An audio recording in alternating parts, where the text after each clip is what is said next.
చంద్రశేఖరరావుని అడుగుతున్నా. ఇవాళ మా ప్రాజెక్టులు పడావు పెట్టి మా నీళ్ళేమో రాయలసీమ తరలించకపోయింది, నిధులేమో నువ్వు తరలించకపోయినావు, పదవులేమో నీ ఇంట్లోకి వచ్చినాయి, పాపాలేమో మాకు వచ్చినాయి. ఇవాళ ఈ పాపాలు ఈ కష్టాలు ఎంతకాలం మేము ఎదుర్కోవాలని నేను అడుగుతున్నా. అందుకే మిత్రులారా, ఇవాళ మన మీద పగబట్టిండు. 10 ఏళ్ళు ముఖ్యమంత్రి ఉన్నాయన, మన పరిపాలన బాగలేదంటుండు. నేను అడుగుతున్న ఇక్కడికి వచ్చిన సోదరుని, తెలంగాణ ప్రజల్ని, 10 ఏళ్ళు కేసీఆర్ ముఖ్యమంత్రి ఉన్నాడు, 12 ఏళ్ళు నరేంద్ర మోడీ ప్రధానమంత్రి ఉన్నాడు. ఇవాళ చర్చకు సిద్ధమా? కిషన్ రెడ్డి గారు, మీ పార్టీ ప్రెసిడెంట్గా నువ్వురా, కేంద్ర మంత్రిగా నువ్వురా, చంద్రశేఖరరావు గారు ప్రతిపక్ష నాయకుడిగా నీ పార్టీ ప్రెసిడెంట్గా నువ్వురా, కాంగ్రెస్ పార్టీ నుంచి ముఖ్యమంత్రిగా నేను వస్తా. 12 ఏళ్ళు మోడీ పరిపాలన మీద, 10 ఏళ్ళు చంద్రశేఖరరావు పరిపాలన మీద, 12 నెలల మా పరిపాలన మీద, ప్రజా పరిపాలన మీద చర్చ చేయడానికి నేను సిద్ధంగా ఉన్నా. చర్చలో ఓడితే ముక్కు నేలకు రాస్తా అని చెప్పి నేను ఈ సందర్భంగా సవాలు విసురుతున్నా.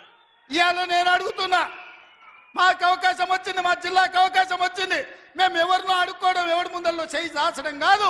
ఇవాళ మా పాలమూరు జిల్లాకే ఒక అవకాశం వచ్చింది. మా ప్రాజెక్టులు మేము పూర్తి చేసుకోవద్దా? మా మక్తల్ నారాయణపేట కొడంగల్ ఎత్తిపోతల పథకాన్ని మేము కట్టుకోవద్దా? మా పాలమూరు రంగారెడ్డి పూర్తి చేసుకోవద్దా? మా కల్వకుర్తి పూర్తి చేసుకోవద్దా? మా భీమా పూర్తి చేసుకోవద్దా? మా నెట్టంపాడు పూర్తి చేసుకోవద్దా? మా కోయిల్ సాగర్ పూర్తి చేసుకోవద్దా? మా జూరాల పూర్తి చేసుకోవద్దా? మా తుమ్మిళ్ళ ప్రాజెక్టు పూర్తి చేసుకోవద్దా? మా ప్రాంతం అభివృద్ధి చెందొద్దా అని చంద్రశేఖరరావుని అడుగుతున్నా. ఏది తీసినా ఏది పెట్టినా వద్దు అనే తప్ప నీ నోటి నుంచి ఒక్క మాట అయినా మంచి మాట వచ్చిందా అని నేను అడుగుతున్నా. ప్రాజెక్టులు కట్టొద్దంటివి, భూములు సేకరించొద్దంటివి, పరిశ్రమలు పెట్టొద్దంటివి. లగచర్లలో పరిశ్రమలు అంటే కలెక్టర్లను చంపడానికి చూస్తేవి.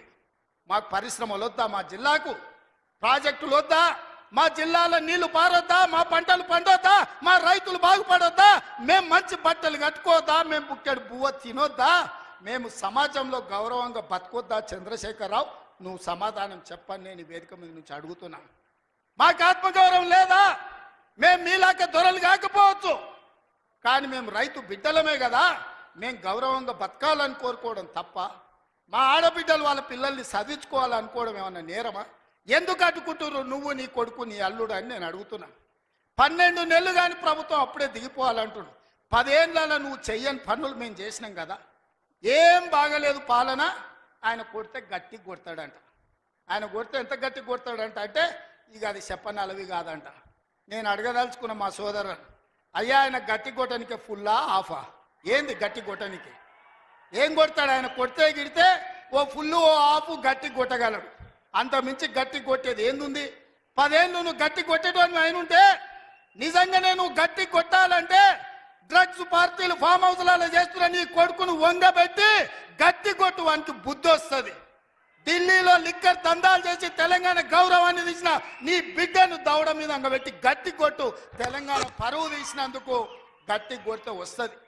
కాళేశ్వరం పేరు మీద 1,00,000 కోట్లు మింగిన నీ అల్లుని దవడ మీద అంగబెట్టి కొట్టు గట్టిగా. అప్పుడు వానికి బుద్ధి వస్తుంది, సిగ్గు వస్తుంది. తెలంగాణను ముంచినందుకు గట్టి కొట్టేది ఉంటే నీ ఇంట్లో కొట్టు, వాళ్ళని దారిలో పెట్టు. కాంగ్రెస్ను గట్టి కొడతా అంటే మా కాంగ్రెస్ పార్టీ కార్యకర్తలు ఊరుకుంటారా? రా, ఎంత గట్టి కొడతావో చూద్దాం. పొంకణాల పోసిగానికంట 3 ఎట్లంట 36 దొడ్లంట. వెనకడికి పొంకణాలు చెప్పేటోడు. 10 ఏళ్ళు నువ్వే ఉన్నావు కదనే. 10 ఏళ్ళలో నిన్ను ఇవ్వడం చేయొద్దన్నాడా? ఇవాళ మేము 12 నెలల ఏమి చేయలేదు అంటున్నాడు. నేను అడుగుతున్న ఇక్కడికి వచ్చిన మా ఆడబిడ్డల్ని, అక్క 500 రూపాయలకి సిలిండర్ వస్తలేదా? ఆర్టీసీ బస్సులో ఉచితంగా మీరు బస్సు ఎక్కుతారని టికెట్ అడుగుతురా? ఆ ఎల్ల అమ్మగారింటికి పోవాలంటే ఇంటి ఆయన కిరాయి పైసలు అడగాలి. అమ్మవారి గుడికి పోవాలంటే పక్కింటోళ్ళు తోడు రావాలి. ఇవాళ 500 రూపాయల సిలిండర్, ఆడబిడ్డల కార్తీలో ఉచిత ప్రయాణం, 200 యూనిట్లు ఈరోజు ఉచితంగా కరెంటు, 25,50,50,000 రైతులకు 21,000 కోట్ల రూపాయల రైతు రుణమాఫీ చేసినాం. రైతు భరోసా కేసీఆర్ ఎగనామ పెడితే వచ్చిన ఎంబడే 7,625 కోట్ల రూపాయలు ఇవాళ రైతు భరోసా మొదటి విడత ఇచ్చినాం.